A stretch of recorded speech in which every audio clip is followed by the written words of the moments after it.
अंबाजी माता में प्रसाद।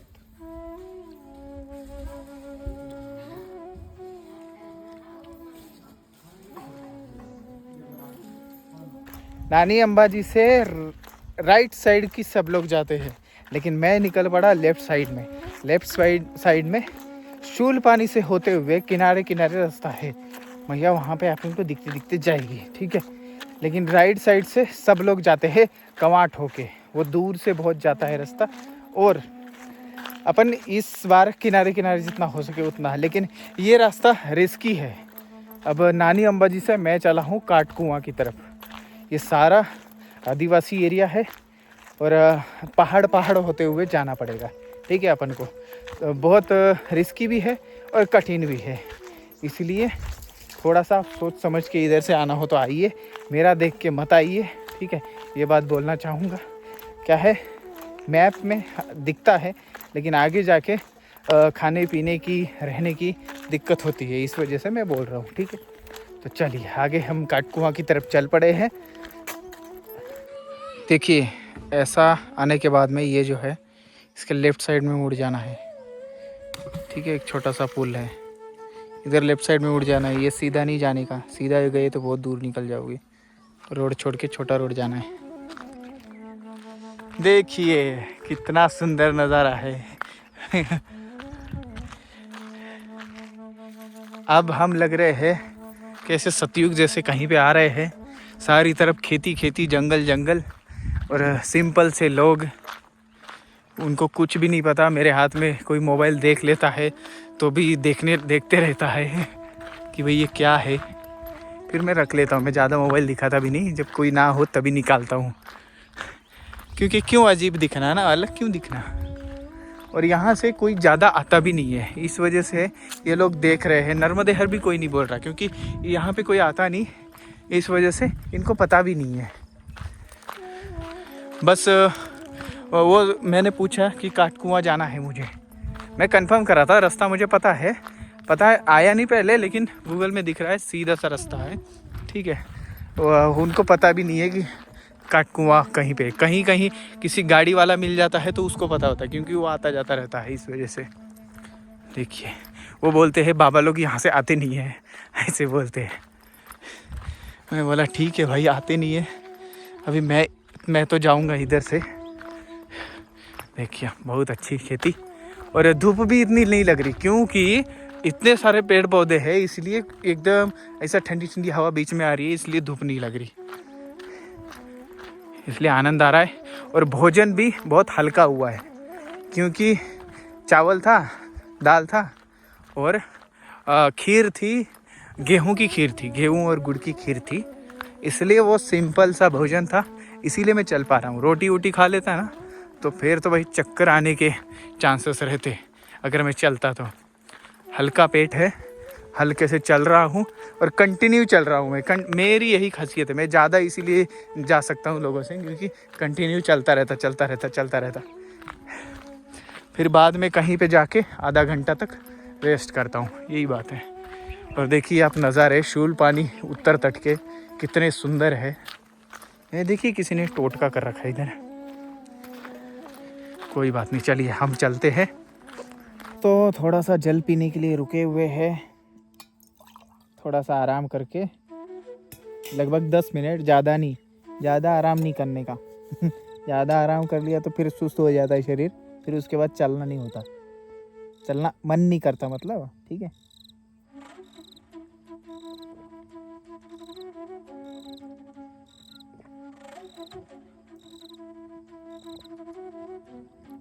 चलते चलते गर्मी में ना कम से कम आधे घंटे बाद एक बार पानी पीना बनता है, क्योंकि डिहाइड्रेट ना हो जाए बॉडी। डिहाइड्रेट होगी तो फिर क्या होता है, जो अपना मांस रहता है ना, सिकुड़न हो जाती है। वो पैर में सिकुड़न क्यों हो जाती है चलने के बाद परिक्रमा में, इसी वजह से होती है। उसका ये जो है ना, ये पैर का ये वाला हिस्सा, वो क्या होता है, वैसे ऊपर चला जाता है और सिकुड़ जाता है, उसके बाद में दर्द होना शुरू हो जाता है। इसके बाद मांस फटने का ज़्यादा चांसेस रहता है। मांस फटने के बाद में कितना खतरनाक दर्द होता है, जिसका फटा है उससे पूछ लो। ठीक है, यहाँ का मांस फटता है मैक्सिमम लोगों का, हाथ का, तो बहुत दर्द होता है। जिम वालों का यहाँ का फटता है, यहाँ का जिम वालों का, जहाँ पे ज़्यादा जिम हो जाती है ना, जिस स्नायु की उसकी जिम हो जाती है ना, उसका फट जाता है। तो ये चीज़ें होती है दोस्तों, बस बाकी तो आनंद है सब। देखो ऐसा आनंद कहीं पे है, पेड़ पौधे के बीच में बैठे हैं और आराम से आराम कर रहे हैं। ये तो अपने शहरों में नहीं है, और यहाँ के लोग तो हमेशा रहते हैं। कितने अच्छा बोलते हैं, वो अपनी भाषा में बोल रहे होते, मैं अपनी भाषा में बोल रहा होता हूँ, लेकिन सबको समझ में आती है भाषा। कमाल है, एक दूसरे का समझ जाते हैं हम दोनों कि कहाँ से क्या बोल रहे, कहाँ से क्या बोल रहे। कमाल है, ये होती है इंसान से इंसान की भाषा। चलिए आनंद है, आगे बढ़ते हैं। ये गांव आया है, ये है जीतनगर। गांव के नाम ध्यान से रख लीजिए, मेरी वीडियो अगर देख के आ रहे हैं तो गांव के नाम ध्यान से रखना पड़ेगा, क्योंकि ये नया रास्ता है।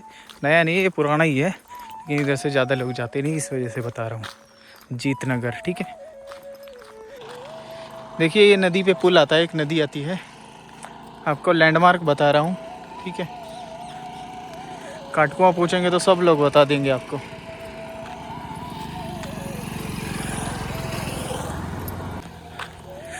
पुल क्रॉस करके गोयावाट गांव आएगा। गांव काफ़ी अच्छा है, सारी ज़रूरत की चीज़ें आपको मिल जाएंगी। 2-3 बड़ी बड़ी दुकानें हैं, सब कुछ मिल जाएगा उधर, ठीक है। गोयावाट गांव का नाम, ध्यान से सुन लीजिए।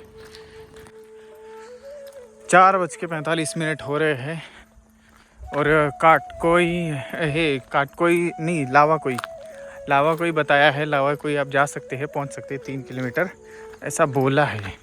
नहीं तो काटकुआ में रुकना हो तो काटकुआ भी रुक सकते हैं।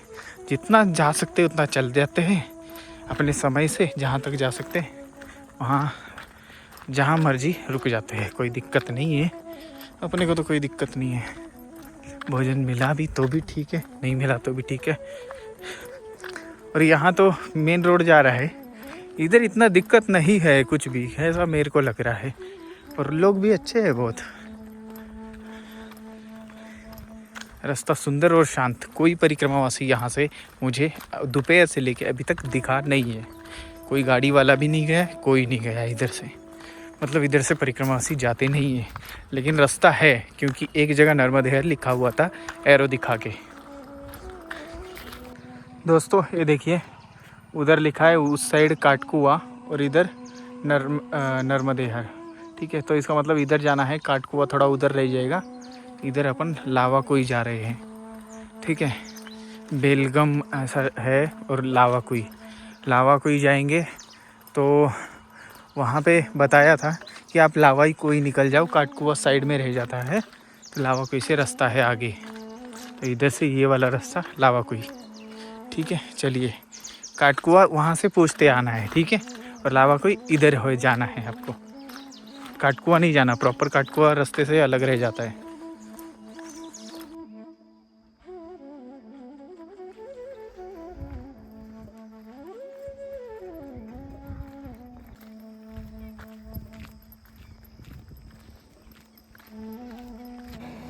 ये देखिए दोस्तों, ये सफ़ेद वाला आर्क, सफ़ेद आर्क, श्वेतार्क, इसको रुई बोलते हैं। ये बहुत औषधि होता है और इसकी जड़ों में गणपति जी का वास माना जाता है।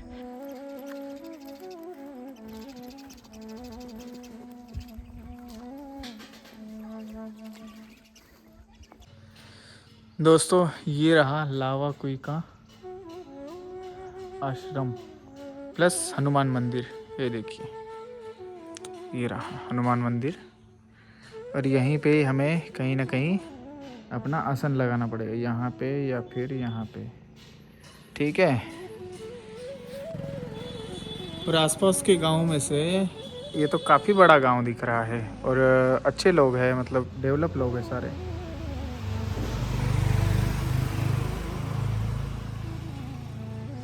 चलिए प्रांगण में ही लगाते हैं, टाइम से पहुंच गए हैं। दोस्तों यहाँ पे अक्कू भाई बोल के हैं, उन्होंने हमें भोजन प्रोवाइड किया है, मतलब शाम का भोजन उन्होंने बनाया है। वो यहाँ पे सेवा देते हैं और उन्होंने मक्की की रोटी और तुअर का साग बना दिया है हमारे लिए। यहाँ पे आसन लगाया हमने अकेले ही आज। देखिए पहले यहाँ से प्रज्ञावासी निकलते थे, हाँ वो हमने सोचा महाराज निकलते कहाँ तक जाते, ऐसे हम सोच रहे थे। हाँ अभी हमको पता चला 5-6 साल से वो नर्मदा प्रज्ञावासी निकलते होपेश्वर कड़ी पानी तक जाते, और यहाँ से नर्मदा निकलते ना यहाँ तक जाते, तब पता चला। नहीं तो ये पहले पता नहीं था। अच्छा। जब भी नर्मदा है और ऐसे बोलते तो हम ऐसे ही देख रहे थे। अभी अभी पता लगा। अभी तो नर्मदे हर नर्मदे हम हैं, कौन से गांव ये? लावापुरी। लावाकोई गांव में है। अज्जू भाई है यहाँ पे, और इन्होंने हमें भोजन दिया था बहुत सुंदर। तो उसके बदले तो हम बोल नहीं सकते, लेकिन ये इतनी सेवा करते हैं लोगों की और परिक्रमा वासियों की, तो उसी हिसाब से हमारे परिवार की तरफ से एक छोटी सी सेवा हम दे रहे हैं। परिवार वालों देख लो बस, ठीक है। चलिए नर्मदे हर, और कैमरे के सामने नहीं दूंगा टेंशन मत लो। ठीक, आप सेवा स्वीकार करोगे ना? हाँ जी, हाँ जी। ठीक है, यही पूछना था, सेवा स्वीकार कर रहे हैं, ठीक है। दोस्तों आज हम यहाँ पे अकेले हैं, देखिए कैसा है, और पीछे दूसरे का घर है, लेकिन आजू बाजू में अंधेरा है वैसे गांव ही ये, लेकिन अकेले तो है ना हम, और बाकी सब खुला है, कोई दरवाज़ा वगैरह नहीं है इधर, और इधर तो सांप सूप भी बड़ी जल्दी आ जाएंगे भाई। चलो लाइट है वही बहुत है, एक बल्ब जला के रखा भाई, ये रहा, कहाँ गया, ये रहा, ठीक है।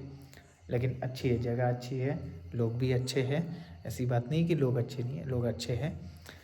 और हमने जो भाई है अज्जू भाई, उनको थोड़ा जितना हो सके हमारे राम राम इंडिया परिवार की तरफ से, आपकी तरफ से भी मेरी तरफ से भी जितनी हो सके उतनी सेवा की, और आगे भी करते रहेंगे। आगे बहुत एरिया अभी बाकी है, इसलिए सबको हो सके उतना ही अमाउंट अपन दे सकते हैं, अमाउंट या फिर कुछ खरीद के मैंने खरीद के ही दिया है एक हिसाब से, ठीक है। तो उस अपन वैसा करते करते धान्य वगैरह ऐसा कुछ देंगे, आटा वगैरह ऐसा खरीद के देंगे, तो हम वो करते करते आगे तक बढ़ेंगे, ठीक है।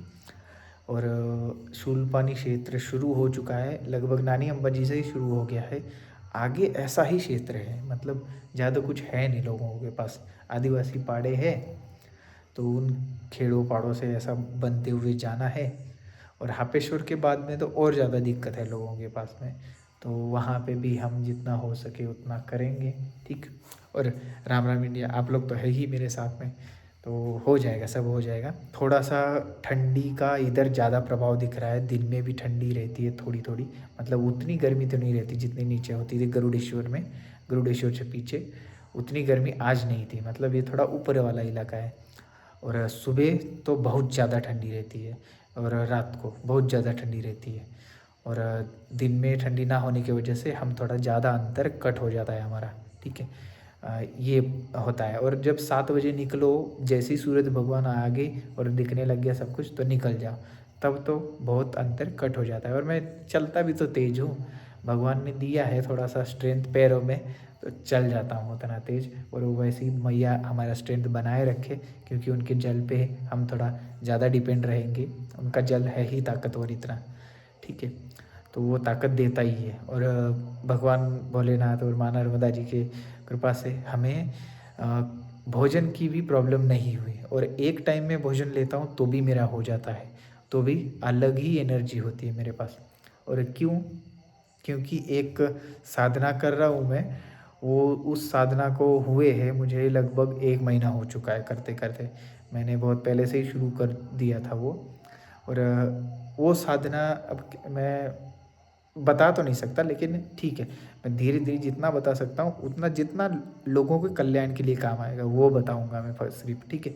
बाकी मैं कर रहा हूँ अलग साधना, तो वो साधना करते करते ऐसा हो चुका है कि मैं एक टाइम भोजन करूँ तो मेरे को एनर्जी फुल मिलती है, और मुझे ठंडी नहीं लगती। अब इतना होने के बाद ऊपर भी एक ये कपड़ा, नीचे भी एक कपड़ा, ठीक है। तो कोई शर्ट नहीं, कोई स्वेटर नहीं, कुछ नहीं, ठीक, ऐसा। और सर पे बांध लेते उतना ही, और बाकी मोजे वगैरह कुछ नहीं, चप्पल रहती है बस इतना ही। तो ऐसा कर रहा हूँ, तो उसके बावजूद लोगों को इतनी ठंड लगती है, लेकिन मुझे ठंड नहीं लग रही, क्योंकि वही साधना का पावर है। और मैं एक टाइम खाता हूँ तो भी हो जाता है। और इम्यूनिटी पावर बूस्ट हो जाती है, सब कुछ पचा सकता है। मैं अगर पेड़ के पत्ते खाता हूँ तो भी वो पच जाएंगे, ठीक है। तो उस साधना का ये कारनामा है। और बाकी कुछ आयुर्वेदिक चीज़ें हैं, आयुर्वेदिक चीज़ें भी उसी साधना का एक हिस्सा है। और कुछ परहेज की चीज़ें, परहेज की ज़्यादा है चीज़ें, तो वो हिस्सा ही होता है साधना का। साधना सिर्फ माइंड से और भगवान की आराधना करने से नहीं होती, साधना बहुत सारी चीज़ें उसमें रहती है। मतलब जैसे कुछ परहेज करना होता है, कुछ चीज़ें छोड़नी होती है, कुछ चीज़ें एक ही टाइम लेनी होती है, कुछ चीज़ें 2 टाइम लेनी होती है, कुछ चीज़ें ऐसा चलता रहता है। सब कुछ पे अपने आपकी पूरी लाइफस्टाइल पे इफ़ेक्ट डालता है साधना, ठीक है। इस वजह से साधना इतना आसान भी नहीं है, और उसको कंट्रोल करना, बस शरीर बहुत सारी चीज़ें कंट्रोल कर लेता है, ठीक है, लेकिन उसको दिमाग से बनाना पड़ता है, उसको बोलते हैं साधना। जो भी चीज़ें, जो भी लोग ऐसे करते हैं ना, तो वो साधक ही माने जाएंगे, चाहे वो साइंटिस्ट हो, चाहे प्लेयर हो, चाहे नेता हो, कुछ भी हो, ठीक है, उनको साधक ही माना जाएगा। बस वो साधक साधना अलग अलग क्षेत्र में कर रहा है, बस यही बात है, ठीक है। मैं आध्यात्मिक क्षेत्र में कर रहा हूँ तो मेरी आध्यात्मिक साधना है, ठीक है। तो ऐसा करेंगे और धीरे धीरे आपको भी नॉलेज देंगे। ऐसा नहीं है कि दोस्तों मैं कर रहा हूँ और मैं, भगवान ने बनाया ही इसलिए है, मेरी बुद्धि ऐसी शायद, कि मैं आपका भी भला कर सकूँ। उससे आपका शरीर भी ठीक होगा और बहुत चेंजेस लाएंगे। आपका शरीर ठीक होगा तो आपकी बुद्धि ठीक होगी, आपकी बुद्धि ठीक होगी तो आपकी लाइफस्टाइल चेंज हो जाएगी, वो ठीक हो गई तो आपका परिवार भी ठीक रहेगा, आपका परिवार ठीक रहेगा तो आपको समय मिलेगा समाज के लिए कार्य करने की। समाज के लिए और प्रकृति के लिए ही तो काम करवाना है लोगों से, ठीक है, क्योंकि उसी की ज़्यादा ज़रूरत है। तो ये सारी चीज़ें हैं, बहुत कम टाइम में आपको बहुत कुछ बता चुका हूँ। चलिए हम आगे आगे कमेंट करते रहिए, ठीक है। साधना से रिलेटेड सवाल पूछते रहिए और सपोर्ट करते रहिए, बस सब्सक्राइब करिए। बहुत सारी चीज़ें आपको पता लगने वाली है इस परिक्रमा में, मैं मुझसे भी और मेरे गुरुजी से भी, ठीक है, क्योंकि उन्होंने बहुत सारी चीज़ें बताने को छूट दी है, क्योंकि समाज कल्याण की इस वजह से तो पता करनी है। तो जैसे जैसे मुझे एक एक बताने का होगा तब मैं बता दिया करूँगा आपको सब कुछ, ठीक है। तो चलिए आज के लिए इतना ही, कल ज़रूर मिलिए और पेड़ लगाइए, पेड़ों को बचाइए और पानी को साफ रखिए और स्वच्छता रखिए और प्राणियों की सेवा करते रहिए, प्राणियों को बचाइए, ठीक है। नर्मदे हर हर महादेव।